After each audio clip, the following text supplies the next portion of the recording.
Isang mapagpalang araw po sa inyong lahat. Ngayon po ay May 13, 2024, Lunes. At ngayon po ay ginugunita natin ang kapistahan ng Mahal na Birhen ng Fatima.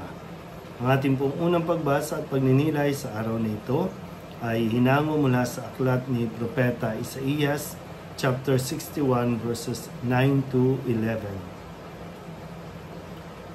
Itong lahi ng aking bayan ay makikilala sa lahat ng bansa. Pati anak nila ay makikilala rin sa gitna ng madla.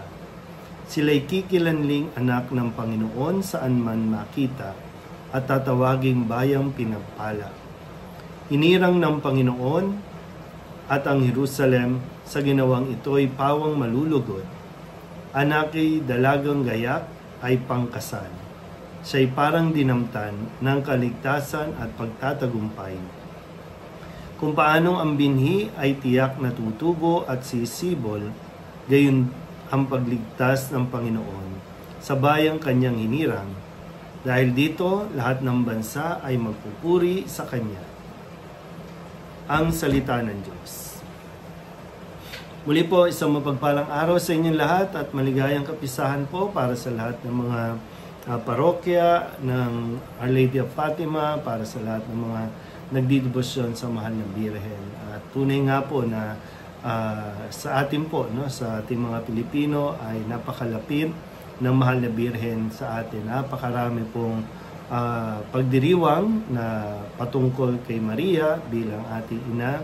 Iba't iba man ang titulo pero nanatiling siya po ay ina ni Jesus na sinisikap na tayo din ay mapalapit sa Panginoon na kanyang anak. Kung kaya't sa iba't ibang panahon, sa iba't ibang lugar o bansa ay nagpapakita siya para magbigay ng pag-asa at maghatid ng mensahe ng pagbabago at pagsisisi sa ating pong mga kasalanan. Ngayon nga ay kapistahan ng Mahal na Birhen ng Fatima ang kanyang unang pagpapakita doon sa lugar na kung saan ay nakita siya. At dito rin, ganun pa rin naman ang mensahe. Hindi nagbabago ang mensahe at ito pa rin naman ay tandaan po natin mabuti. Ang mensahe ng Mahal na Birhen ay mensahe pa rin ni Jesus. Parang nire-relay lang niya kung ano ang sinasabi ng kanyang anak na si Jesus para sa ating kaligtasan. Kaya patuloy nawa natin na pasalamatan ng Mahal na Birhen sa kanyang walang hanggang patnubay bilang ating ina sa bawat panahon at sa bawat yugto ng ating buhay. Muli po, isang maligayang pagdiriwang ng Mahal na Birhen ng Fatima.